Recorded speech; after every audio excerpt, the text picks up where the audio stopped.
નમસ્કાર મિત્રો, હું છું અવધેશ પટેલ. આપ સર્વેનું મારી યુટ્યુબ ચેનલ ઉપર હાર્દિક સ્વાગત કરું છું. મિત્રો, આજે આપણે જીસેક ચેનલ ઉપર ભાગ 15 અને જે ધોરણ 9નો આપણે આ છેલ્લો વિડીયો તમારી સમક્ષ બનાવવા જઈ રહ્યા છીએ, જેમાં ધોરણ 9 વિષય વિજ્ઞાન એનસીઆરટી બેઝ પ્રકરણ નંબર 1 આપણી આસપાસમાં દ્રવ્ય, જેમાં આપણને થોડાક પ્રશ્નો બાષ્પીભવનને અનુરૂપ આપેલા છે, જે આપણે અહીંયા તમારી સમક્ષ તમને સમજાવવાનો પ્રયત્ન કરીએ છીએ.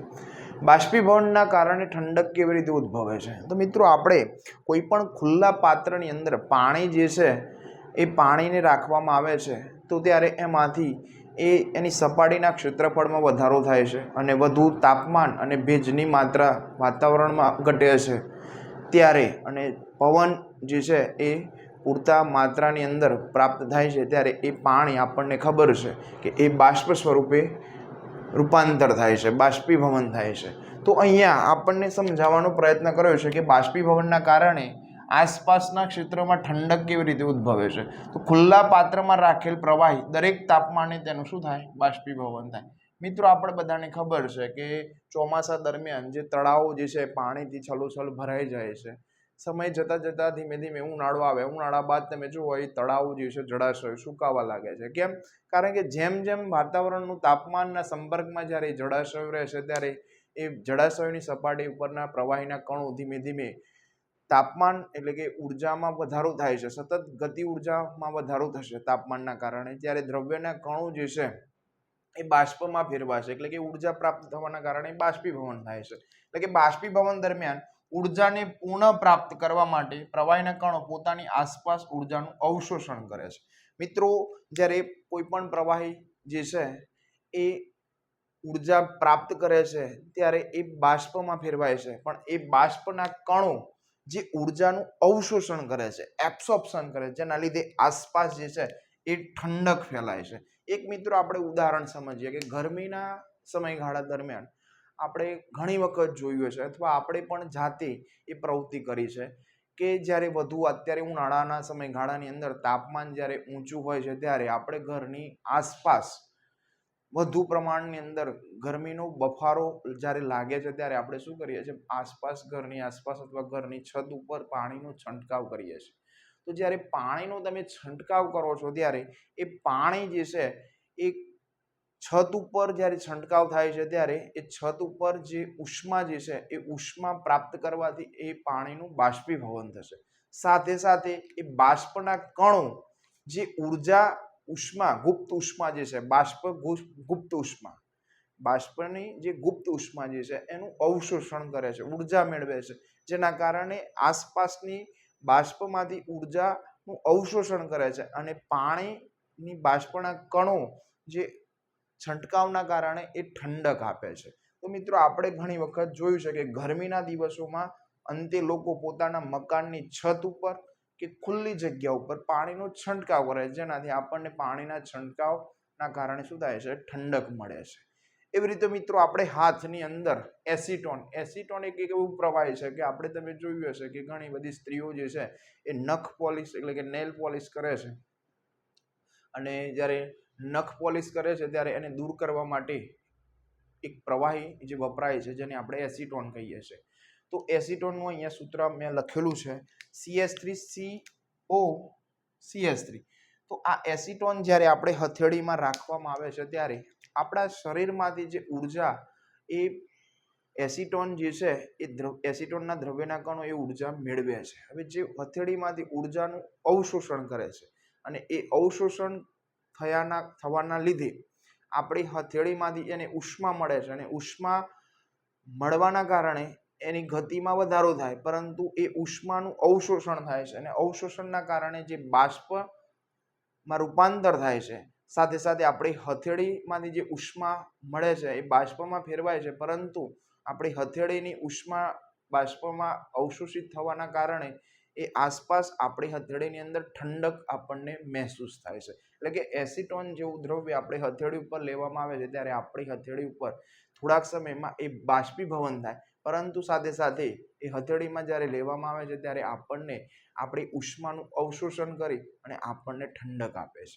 મિત્રો પેટ્રોલ પણ એવું જ છે, આપણે વાહનની અંદર તમે પેટ્રોલ વાપરો છો તો એ પેટ્રોલને તમે હથોડી પર લેજો અને હથેળી પર જ્યારે તમે લેશો ત્યારે પણ એ આ જ પ્રકારનું કંઈક થાય છે કે જ્યારે હથેળી ઉપર પેટ્રોલ લેવામાં આવે છે ત્યારે પેટ્રોલનું ધીમે ધીમે બાષ્પીભવન થાય છે. કેમ? કારણ કે આપણા શરીરમાંથી એક પ્રકારની ઉષ્મા એ પેટ્રોલને પ્રાપ્ત થાય છે અને પેટ્રોલને જ્યારે ઉષ્મા મળે છે ત્યારે દ્રવ્યના કણોની ગતિ વધી જાય છે, બાષ્પમાં ફેરવાય છે. પણ એ બાષ્પનું રૂપાંતર થવા માટે જે ઉષ્મા મળે છે એ ઉષ્માના જે ઉષ્મા પ્રાપ્ત થાય છે એ ઉષ્મા ઉર્જાનું અવશોષણ કરે છે અને ઉષ્મા ઉર્જાનું અવશોષણના કારણે આપણી હથેળી ઉપર ઠંડક લાગે છે.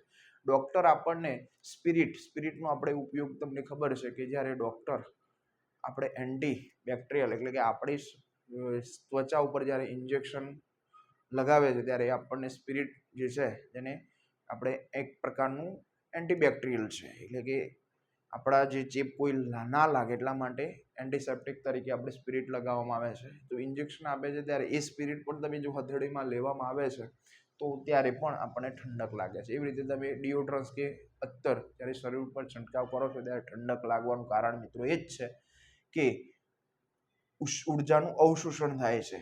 પ્રવાહીના કણો પોતાની આસપાસ એટલે કે આપણા શરીરમાંથી ઉર્જાનું અવશોષણ કરે છે જેને આપણા શરીર ઉપર ઠંડક પ્રેરે છે. ઉનાળાની સિઝનમાં મિત્રો સુતરાઉ કપડાં પહેરીએ છીએ ત્યારે આપણા શરીર ઉપર પરસેવો થાય છે. હવે એ પરસેવો પ્રવાહી સ્વરૂપે છે, પણ જ્યારે આપણે સુતરાઉ કપડાં પહેરીએ છીએ ત્યારે એ પરસેવો જે છે એ સુતરાઉ કાપડ એ પાણીનું અવશોષણ કરે છે, પાણીનું શોષી લે છે અને એ પાણી શોષે છે, પરંતુ શું થાય છે એ પાણી એ કપડાને ભીંજવી નાખે છે, પરંતુ સાથે સાથે વાતાવરણની હવા એ આપણા શરીરના કપડાના અને શરીરના સંપર્કમાં આવે છે અને એ હવાના સંપર્કમાં આવવાના કારણે આ જે છે એ પરસેવો અવશોષિત થવાથી આપણને કપડામાં પરસેવો અવશોષિત થાય છે, જેના કારણે આપણને ઠંડક પ્રેરાય છે. મિત્રો આગળનો ટોપિક છે ગરમીના દિવસોમાં એટલે કે ઉનાળામાં સુતરાઉ કપડાં શા માટે પહેરવા જોઈએ. અત્યારે મિત્રો ગરમી વધારે છે, આપણે જોઈએ છે ઉનાળાની અંદર, તો આપણી શારીરિક પ્રક્રિયા મિત્રો આમ તો કેવું છે કે આપણા શરીરનું સામાન્ય તાપમાન, મનુષ્યના શરીરનું સામાન્ય તાપમાન 37°C તાપમાન છે, પરંતુ વાતાવરણનું તાપમાન જે છે એ સતત બદલાતું હોય છે અને આપણે જોઈએ છે કે અત્યારે ઉનાળાના સમયગાળાની અંદર લગભગ 40+ એટલે કે 44 અપ ટુ 46ની આસપાસ ટેમ્પરેચર છે, જે આપણા માટે અસહ્ય તાપમાન છે. તો આપણું શરીર આપણું સામાન્ય તાપમાનને મેન્ટેન કરવા માટે એ આપણા શરીરમાંથી એક પ્રકારનો પરસેવો પ્રસ્વેદ ગ્રંથિ દ્વારા પરસેવો સ્ત્રાવ થાય છે અને એ પરસેવો જ્યારે આપણા શરીર ઉપર સ્ત્રાવ થાય છે ત્યારે આપણું શરીર ઠંડક એટલે કે આપણું શરીરની જે ઉષ્મા જે છે એને સામાન્ય ઉષ્મા, વાતાવરણની ઉષ્માના સમક્ષ આપણે આપણા શરીરનું તાપમાન જાળવી રાખવામાં મદદ કરે છે. તો બાષ્પીભવન દરમિયાન પ્રવાહીની સપાટીના કણો આપણા શરીરની આપણી આસપાસ ઉર્જા મેળવી અને બાષ્પમાં ફેરવાય છે. તો જ્યારે આપણને પરસેવો થાય છે ત્યારે એ પ્રવાહીના કણો એ વાતાવરણની હવામાં વાતાવરણના સંપર્કમાં આવે છે અને આ વાતાવરણના જે આપણી આસપાસ જે ઉર્જા હોય છે અથવા આપણા શરીરમાંથી જે ઉર્જા મળે છે એ પ્રવાહી એટલે કે પરસેવાના સંપર્કમાં આવે છે અને પરસેવો જે છે એ બાષ્પમાં ફેરવાઈ જાય છે. મિત્રો આ ખાસ અગત્યનું છે કે બાષ્પીભવનમાં શું થાય, આપણને જ્યારે તાપમાન સામે આપણે આપણું શરીરનું સામાન્ય તાપમાન જાળવી રાખવા પરસેવો થાય, એ પરસેવો પ્રવાહી સ્વરૂપે આપણા શરીરની ઉર્જાના સંપર્કમાં આવે છે, જેના કારણે એ આપણો પરસેવો જે છે એ બાષ્પમાં ફેરવાય છે અથવા તો વાતાવરણના હવાના સંપર્કમાં આવે છે, એમાંથી ઉર્જા તાપમાનના કારણે ઉર્જા મેળવે છે એ બાષ્પમાં ફેરવાય છે અને આ બાષ્પીભવન ગુપ્ત ઉષ્મા જેટલી જ ઉષ્મા આપણા શરીરમાંથી એ શોષણ થાય છે. એટલે કે જેટલું પ્રવાહીનું વાયુમાં રૂપાંતર થવા માટે એક ચોક્કસ તાપમાને અને એક વાતાવરણીય દબાણે જે ઉર્જા પ્રાપ્ત થવી જોઈએ એટલી જ ઉર્જા આપણું શરીર દ્વારા એ ઉર્જા મળે છે, જેના કારણે આપણું પરસેવો પ્રવાહીમાંથી વાયુમાં બાષ્પ સ્વરૂપે રૂપાંતર થાય, પરંતુ એ ઉર્જાનું અવશોષણ થાય છે. પરસેવો જ્યારે આપણને થાય છે ત્યારે એ બાષ્પમાં ફેરવાય ત્યારે એ આપણા શરીરની ઉર્જાનું અવશોષણ કરે છે, શોષિત કરે છે, એબ્સોર્પ્શન કરે છે અને જેના કારણે આપણને ઠંડક મળે છે. તો મિત્રો ખાસ અગત્યનું છે કે સુતરાઉ કપડામાં પાણીનું અવશોષણ વધુ થાય છે અને તેથી આપણને અવશોષિત થવાના કારણે પરસેવો જેટલો આપણા શરીર ઉપર થાય છે એ બધું અવશોષિત થઈ જાય, એબ્સોર્પ્શન થાય છે અને વાતાવરણમાં આસાનીથી તે બાષ્પીભવન થાય છે. જેટલું આપણને પરસેવું થાય એ બધું અવશોષિત થાય છે અને વાતાવરણમાં ઝડપથી બાષ્પીભવન થાય છે. એટલે કે આપણા શરીરમાં જે ઉષ્મા એ બાષ્પીભવન ગુપ્ત ઉષ્મા જે પ્રાપ્ત કરે છે એ ઉષ્માના કારણે એ બાષ્પમાં ફેરવાય છે. હવે જે ઉર્જા ઉષ્માનું અવશોષણ થાય છે જેના કારણે શરીર ઉપર એક ઠંડક આપણને લાગે છે. એટલા માટે ગરમીના દિવસોમાં મિત્રો સુતરાઉ કપડાં પહેરવા જોઈએ. મિત્રો આગળનો ટોપિક આપણને એનસીઆરટી સમજાવે છે કે બરફ જેવા ઠંડા પાણીથી ભરેલા ગ્લાસની બહારની સપાટી પર પાણીના ટીપા એટલે કે ડ્રોપલેટ શા માટે દેખાય છે? મિત્રો આપણે બધાને ખબર છે કે આ કોઈ ગ્લાસની અંદર આપણે ઠંડુ પાણી ભરવામાં આવે છે ત્યારે એની બહારની સપાટી પર તમે જોઈ શકો ઘણી વખત આપણે ફ્રીજની બોટલ, ફ્રીજ આપણા ઘરે રેફ્રિજરેટર છે તો અત્યારે ઉનાળાના સમયની અંદર તમે જુઓ છો કે પાણીની બોટલ આપણે ભરીને મૂકીએ છીએ. મિત્રો પાણી એકદમ ઠંડુ થાય છે, કોલ્ડ થાય છે અને પછી એ પાણીની બોટલ તમે બહાર મૂકી રાખો છો ને એટલે તમે પાણીની સપાટી એટલે કે બોટલની બહારની સપાટી ઉપર ડ્રોપલેટ એટલે કે પાણી જે છે આમ બહાર શું કહેવાય છે ડ્રોપ એના ટીપા બાજે છે. હવે એ ડ્રોપલેટ ટીપા બાજવાનું કારણ શું છે? તો મિત્રો આપણને ખબર છે કે જ્યારે આપણે એ કોઈ પણ પાત્રમાં બરફ જેવું પાણી એટલે કે ઠંડુ પાણી ભરીએ છીએ ત્યારે બહારની સપાટી ઉપર પાણીના ટીપા આપણી નજર સમક્ષ આવવાનું કારણ એક જ છે કે હવામાં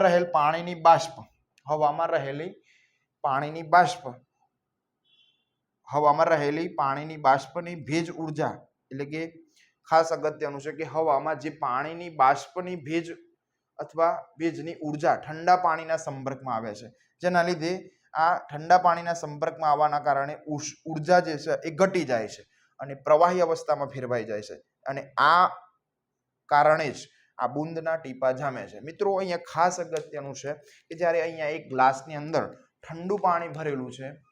હવે ઠંડુ પાણી ભરેલું છે એટલે શું થશે? તો આ ઠંડા પાણીના સંપર્કની અંદર હવામાં ભેજ જે છે એ ભેજ આ ગ્લાસની સપાટીના સંપર્કમાં આવશે. કારણ કે આપણે જ્યારે કોઈ ગ્લાસ જે છે એ આપણે મૂકીએ છીએ ઠંડુ પાણી ભરીને તો આ આસપાસની વાતાવરણની હવા એ ભેજવાળી હોય અને એ આ પાણીના ગ્લાસના સંપર્કમાં આવે છે અને આ પાણીના ગ્લાસના સંપર્કમાં આવવાના કારણે એની ઉર્જા જે છે એ ઘટી જાય છે અને ઉર્જા ઘટી જવાના કારણે એ હવામાં રહેલી ભેજ એ વાયુમાંથી પ્રવાહીમાં ફેરવાય છે. મિત્રો આ ખાસ અગત્યનો કોન્સેપ્ટ છે કે જ્યારે તમે પાણી ઠંડો ગ્લાસ ભરીને તમે ઓરડાના તાપમાને તમે મૂકો છો ત્યારે શું થાય છે? ઓરડાની અંદર જે વાતાવરણમાં ભેજ છે એ ભેજ જે છે જેના કારણે શું થશે? એ ભેજ વાતાવરણ એ ગ્લાસના સંપર્કમાં આવશે અને ગ્લાસની ઠંડક પાણી જે ભરેલી છે ઠંડકના કારણે એ વાતાવરણની હવા જે છે એ ભેજ એ ખાસ કરીને શું છે? વાયુ સ્વરૂપે છે ભેજ અને એ વાયુમાંથી પ્રવાહી સ્વરૂપમાં ગ્લાસની સપાટી ઉપર ટીપા બાજે છે.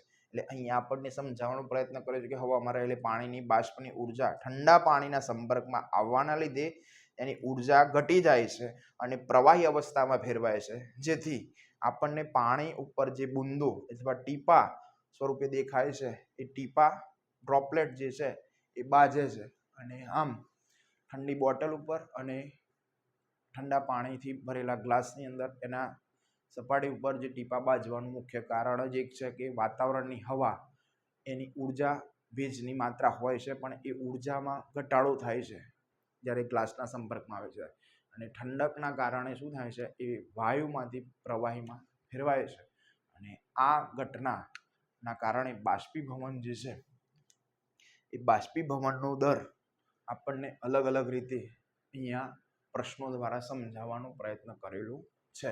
તો મિત્રો અપેક્ષા રાખું છું તમે આ પ્રશ્નો સમજ્યા હશો. ખૂબ અગત્યના કોન્સેપ્ટ છે અને અહીંયા આપણું આ ચેપ્ટર પૂરું કરીએ છીએ. હવે આગળ એક જાણવા જેવી તમને નોટ્સ આપી છે કે દ્રવ્યના જે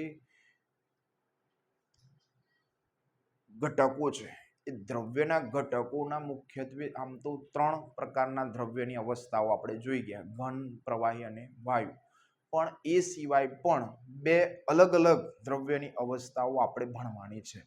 એક છે BEC બોઝ-આઇન્સ્ટાઇન સંઘટન અને ત્રીજી છે પ્લાઝ્મા. તો આ 2 અન્ય અવસ્થાઓ જે છે એ આગામી ટૂંક સમયની અંદર આપણે મૂકીશું. એનસીઆરટી બેઝ છે, ફાઉન્ડેશન કોર્સ છે. અહીંયા ચોપડીની અગત્યની પ્રાયોરિટી આપેલી છે.